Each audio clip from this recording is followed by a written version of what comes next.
Assalamu alaikum viewers. Today in Oxford Modern English Book 6 we are going to solve the exercise of chapter 4 from page number 44 to 46.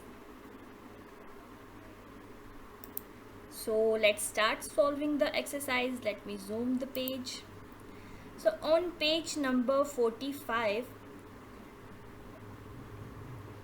yes, there is an exercise which is in which the statement is written as learning about language, that how we have to learn about the language skills. So सबसे पहले जो exercise है that is collective nouns. Let me first tell you that what is collective noun. Collective noun हम कहते हैं one word that names a group of people, animal और things. मतलब कोई एक ऐसा मखसूस लफ्ज़ जो किसी ग्रुप के को डिनोट करता हो. फॉर एग्जांपल जैसे कि ये सोल्जर्स हैं. अब जो सिंगल होता है उसे तो हम सोल्जर ही कहते हैं, एक सोल्जर, ठीक है. लेकिन जब एक से ज़्यादा सोल्जर होते हैं हम उन्हें क्या कहते हैं, आर्मी कहते हैं. सो कलेक्टिव मतलब कि एक ग्रुप को एक नेम से डिनोट कर देना, एक नाम दे देना उस ग्रुप को. इसी तरह से जैसे कि आप यहाँ देख रहे हैं 1 2 3 4 5 डक्स यहाँ पे मौजूद हैं. तो ये जो डक है, मतलब एक डक को हम कहेंगे वन डक. लेकिन जब कलेक्टिव होंगी, बहुत ज़्यादा होंगी, तो हम उन्हें कलेक्टिव नाउन में कहेंगे अ टीम ऑफ डक्स. इसके बाद ऐसे ही अगर बहुत सारी चाबियां हैं तो हम जैसे हम कहते हैं चाबी का गुच्छा, ठीक है. तो वो जो कलेक्टिव नाउन है तो हम उसे क्या कहेंगे, बंच. सो कलेक्टिव नाउन ऐसे वर्ड्स को कहते हैं जो किसी इंडिविजुअल के ग्रुप को डिनोट करता है. Like just look at the picture. यहाँ पे 1 2 3 4 5 प्लेयर्स हैं, तो हम इन्हें क्या कहेंगे, अ टीम ऑफ प्लेयर्स. मतलब हम टीम का नाम दे देंगे इसे. तो द वर्ड टीम है दैट इज़ कलेक्टिव नाउन. तो अब हम सॉल्व करते हैं अपनी एक्सरसाइज. सो यहाँ पे लिखा हुआ है you know that collective nouns are the names of groups of persons and things of same kind. तो कलेक्टिव नाउन जो है वो एक ऐसे नाम हैं ग्रुप्स के, पर्सनस के, जो कि एक किस्म के हैं. फॉर एग्ज़ाम्पल अगर एक शीप है और एक हॉर्स है तो हम उसे कोई एक कलेक्टिव नाउन नहीं दे सकते क्योंकि वो दोनों अलग अलग एनिमल्स हैं. सो ये बात you have to put it in your keep in your mind to solve this exercise. सबसे पहले है शीप. तो शीप के लिए जो कलेक्टिव नाउन होता है, फॉर एग्जांपल अगर एक शीप है तो हम उसे शीप कहेंगे. लेकिन अगर 7 8 10 शीप्स एक जगह पे खड़े हैं तो हम क्या कहेंगे, there is a herd of sheep. वहाँ पे एक मजमुआ है भेड़ों का, तो हम शीप के साथ लिखते हैं हर्ड. तो आप यहाँ पे पुट करेंगे हर्ड. उसके बाद है शिप्स. जब शिप्स होती हैं तो शिप्स के लिए हम एक वर्ड यूज़ करते हैं. जब बहुत ज़्यादा बहरी जहाज़ होते हैं हम वहाँ पे जो वर्ड यूज़ करते हैं दैट इज़ फ्लीट. तो हम यहाँ पे क्या लिखेंगे, हम यहाँ पे लिखेंगे फ्लीट. इसके बाद हम एक्सरसाइज सॉल्व करते हैं इसकी. देन वर्ड है सेलर्स. सेलर्स के लिए हम यूज़ करते हैं, सेलर्स वो लोग होते हैं जो शिप्स पे काम करते हैं, जो शिप्स के वर्कर्स होते हैं. और उनको जब हम कलेक्टिवली कहते हैं तो हम कहते हैं क्रू ऑफ शिप, शिप का क्रू. उसके बाद है बीज. जब मक्खियाँ बहुत ज़्यादा होती हैं, मक्खियों का जो छत्ता होता है, तो हम 1 10 11 हज़ार मक्खियाँ नहीं कहते, हम बस कहते हैं there is a swarm of bees. वहाँ पे मक्खियों का छत्ता है. उसके बाद वॉल्व्स के लिए वर्ड यूज़ होता है पैक. वॉल्व्स के लिए वर्ड, लोमड़ियों की वर्ड जो यूज़ होता है वो है पैक. उसके बाद स्टार्स. बहुत सारे जब सितारे होते हैं तो हम यूज़ करते हैं Galaxy. If you have read that Galaxy जो है वहाँ पे बहुत सारे सितारे होते हैं, तो हम ये नहीं कहते कि 10,000 स्टार्स वाली जगह, हम वो सिंपली से गैलेक्सी, कहकशा. देन है बारबेरियंस. बारबेरियंस के लिए हम यूज़ करेंगे हॉर्ड. अब मैं बताती हूँ बारबेरियंस क्या होता है. बारबेरियन जो है वो कहते हैं ऐसे लोग जो जंगल में रहते हैं, मतलब जो ये जंगली होते हैं, वहशी होते हैं, तो उनके लिए वर्ड यूज़ होता है हॉर्ड. उसके बाद है कैटल, मवेशी जो होते हैं उनके लिए भी वर्ड यूज़ होता है हर्ड. अब ये देखें शीप और कैटल के लिए एक ही वर्ड यूज़ होता है क्योंकि दोनों जो हैं वो डोमेस्टिक एनिमल से रिलेटेड हैं, that's why. Criminals. Criminals you all know what is criminals. Criminals के लिए यूज़ होता है gang. People in a theatre. ऐसे लोग जो कोई तमाशा देखते हैं उसे हम कहते हैं ऑडियंस.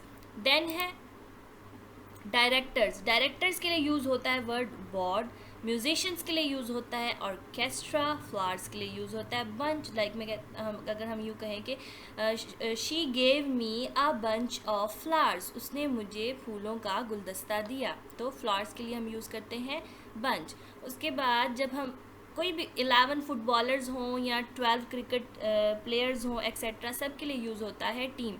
माउंटेन्स के लिए जब बहुत ज़्यादा एक ऐसी जगह है जहाँ पे सिर्फ और सिर्फ माउंटेन्स ही है, तो हम उसके लिए वर्ड यूज़ करते हैं रेंज। देन नेक्स्ट एक्सरसाइज है एब्स्ट्रैक्ट नाउन।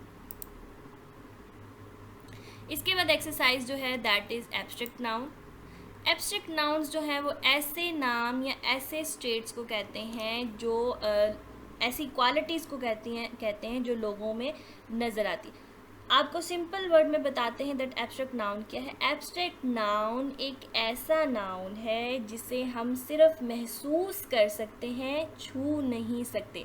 ऐसे ऑब्जेक्ट्स, ऐसी चीज़ें, मतलब ये कोई किसी चीज़ से बनी हुई कोई ऑब्जेक्ट नहीं होता, जैसे कि कोई वुड से बनी हुई चीज़। अब नाउन क्या है? Noun is a naming word, like a table, like a chair, like a mic, like a laptop etcetera, जिसे हम हाथ लगा सकते हैं। सो एब्स्ट्रैक्ट नाउन एक ऐसा नाउन है जिसे हम टच नहीं कर सकते, ये हमारी फीलिंग्स होती है। फॉर एग्जाम्पल, आपको खुशबू आ रही है, आप खुशबू को देख नहीं सकते, ठीक है, you can not smell that fragrance but you can feel it, आप उसे महसूस कर सकते हैं। तो ऐसे जितने भी नाउन्स होते हैं उनको हम कहते हैं एब्स्ट्रैक्ट नाउन। फॉर एग्जाम्पल, एक शख्स है, ठीक है, वो डिसऑनेस्ट है, वो बेईमान है या ईमानदार है, तो जो उसकी ऑनेस्टी है, उस वर्ड ऑनेस्टी को हम क्या कहेंगे? एब्स्ट्रैक्ट नाउन, क्योंकि ये हम महसूस कर सकते हैं, हम उसे देख नहीं सकते उसकी ऑनेस्टी को। इसी तरह से टेम्परेचर हम फील कर सकते हैं, लेकिन हमें टेम्परेचर कहीं चलता फिरता नज़र नहीं आता। सिमिलरली एयर, हवा हम महसूस कर सकते हैं but we can not touch that air. So abstract noun ऐसे नाउन को कहते हैं जिसे हम महसूस कर सकते हैं बट टच नहीं कर सकते। सो इसकी एक्सरसाइज है pick out the abstract nouns from the following. आपने इसमें से एब्स्ट्रैक्ट नाउन जो है वो पिक आउट करने हैं, मतलब इसमें से ढूंढना है कि एब्स्ट्रैक्ट नाउन क्या है। अब कार्ट का मतलब होता है गाड़ी, मतलब ये लकड़ी की बनी हुई है या लोहे की बनी हुई है, इसे हम छू सकते हैं, तो ये एब्स्ट्रैक्ट नाउन नहीं है। उसके बाद वर्ड है प्राइड का मतलब है गरूर करना। अब हम किसी का गुरूर तो चेक नहीं कर सकते क्योंकि हमें वो नज़र नहीं आता, सो गुरूर जो है वो सिर्फ महसूस होता है। तो प्राइड क्या है? प्राइड भी एक एब्स्ट्रैक्ट नाउन है। उसके बाद है वर्ड फ्रेंडलीनेस, मतलब कि कोई एक शख्स है जो बहुत दोस्ताना रवैया रखता है, तो वो भी सिर्फ हम महसूस कर सकते हैं, देख नहीं सकते, तो ये भी क्या है? एब्स्ट्रैक्ट नाउन है। उसके बाद पोएम है। पोएम जो है वो हम पढ़ते हैं, नज़म को सिर्फ महसूस करते हैं।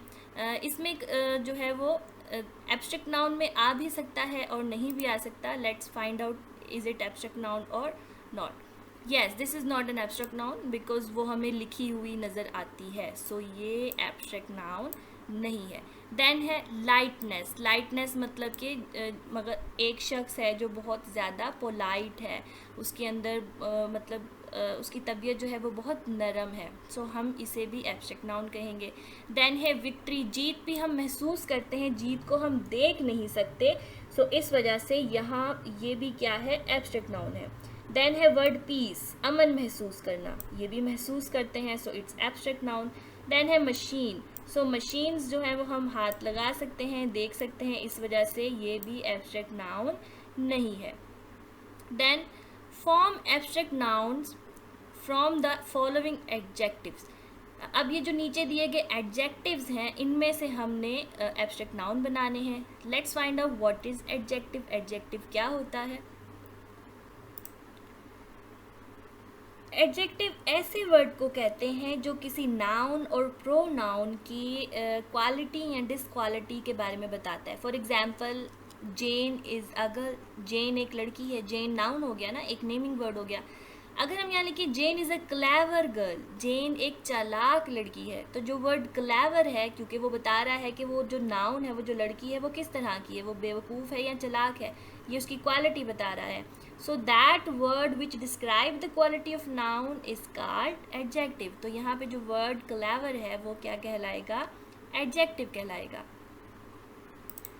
यहाँ पे जो वर्ड है पहला दैट इज़ फ्रीडम, फ्री, तो इसको हमने जो है वो एब्स्ट्रैक्ट नाउन में चेंज करना है, तो हम यहाँ पे लिखेंगे फ्रीडम। फ्रीडम का मतलब होता है आज़ादी, और आज़ादी जो है वो महसूस की जाती है, तो हम यहाँ पे लिखेंगे फ्रीडम। देन है द वर्ड डेलिकेट, डेलिकेट मतलब लचकदार, नरम दिल, तो यहाँ पे हम क्या लिखेंगे, डेलिकेसी लिखेंगे, ठीक है। देन है वाइड, चौड़ा, तो इसको हम लिखेंगे विड्थ, तो यहाँ पे क्या आएगा, यहाँ पे आएगा विड्थ। देन वर्ड है थिन, पतला, तो हम यहाँ पे लिखेंगे थिननेस, इसको जब चेंज करेंगे एब्स्ट्रैक्ट में तो यहाँ पे आएगा थिननेस। देन हाई, ऊंचा, तो अगर हमने इसकी एब्स्ट्रैक्ट बनानी है तो वो हो जाएगा हाइट। देन है द वर्ड ऑकवर्ड, तो हम यहाँ पे NESS लगा देंगे, ऑकवर्डनेस मतलब वो ऑकवर्डनेस महसूस कर रही थी। उसके बाद यहाँ पे स्वीट है, तो यहाँ पे आ जाएगा sweetness. And if here is written broad मतलब कि बड़ा, तो यहाँ पे हम लिखेंगे से ब्रेथ, और ऑनेस्ट को हम चेंज कर देंगे वाई लगा के ऑनेस्टी में, तो ये बन जाएगा ऑनेस्टी। और इस तरह से आपने एब्स्ट्रैक्ट नाउन बनाने हैं। देन चलते हैं अपनी नेक्स्ट एक्सरसाइज की तरफ। नेक्स्ट एक्सरसाइज है state what qualities possessed by a person who is. आपने ये बताना है कि एक शख्स जो है फॉलोइंग वर्ड्स में उसकी कौन सी क्वालिटी उस पर आती है। सबसे पहले काइंड है मतलब मेहरबान, टाइडी है मतलब तेज़, हेल्पफुल है जो कि मदद करता है, लेज़ी मतलब सुस्त, क्वाइट मतलब खामोश, फुलिश मतलब बेवकूफ़, लॉयल मतलब सच्चा, एक्यूरेट जो सही बात सीधी बात करता हो, और उसके बाद है हार्डी। हार्डी का मतलब है जो कि सख्तियाँ बर्दाश्त करता हो, जिसमें ये सलाहियत हो कि वो सख्ती बर्दाश्त करता हो, बर्दाश्त जिसमें बहुत ज़्यादा हो, ठीक है। इसको भी हम ऐसे ही चेंज करेंगे, NES लगा देंगे इसके साथ, तो ये काइंडनेस बन जाएगा।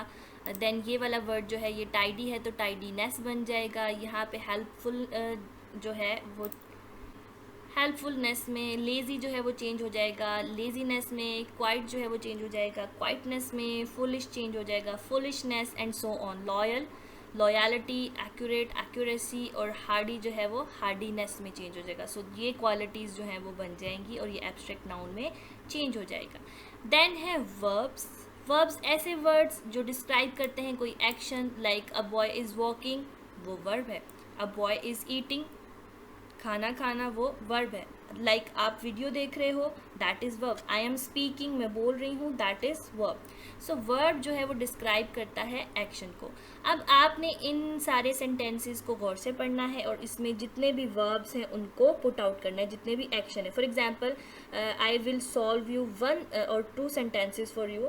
यहाँ पे वर्ड है रन, ठीक है, रन टू द शॉप। अब ये जो भागना शॉप की तरफ, तो यहाँ पे जो वर्ड रन है वो एक एक्शन है, तो ये क्या है, ये वर्ब है। उसके बाद buy me a box of matches, और मुझे ख़रीद कर दो एक माचिस की डिबियाँ। तो यहाँ पे जो ख़रीदना है बाय है, ये भी क्या है, वर्ब है, तो हम इसे भी क्या करेंगे, पिक आउट करेंगे। आप you can underline the word below. Then the next sentence is the children in the crowd shouted and cheered. हुजूम में जो बच्चे थे वो चीख रहे थे और चिल्ला रहे थे। तो ये जो चीखना चिल्लाना है ये क्या है, ये वर्ब है, तो हम इसे भी अंडरलाइन करेंगे। So similarly you have to solve this exercise by this way. You have to underline the verbs but clearly read the statement and then find कि कौन सा एक्शन जो है वो उस स्टेटमेंट में बताया जा रहा है, और उस एक्शन को आपने अंडरलाइन करना है because action is known as verb. यहाँ पे एक बात लिखी हुई है that remember that quite often, अक्सर वो use more than one word to form a verb. हम एक से ज़्यादा वर्ब जो है वो इस्तेमाल करते हैं, एक से ज़्यादा लफ्ज़ इस्तेमाल करते हैं एक वर्ब को बनाने के लिए। For example like is drinking, was drinking, had drinking, क्योंकि इसमें ऑक्सिलरी वर्ब्स भी आ जाते हैं। देन है लिसनिंग एंड स्पीकिंग। यहाँ पे वर्ड्स हैं, इसको you have to speak them up like pat, fat, met, mat, head, had, bed, bad. तो यहाँ पे ई जो है वो उसमें थोड़ी सी जो है वो आपकी एपोग्लॉटिस जो है वो यूज़ होता है, लेकिन जो ए है उसे आपने खींचना होता है. For example like pet, pat, met, mat, you have to read it like this. Then so this was all about today's video. I hope you understand the whole procedure of how to make abstract noun and so on. Thank you for watching the video.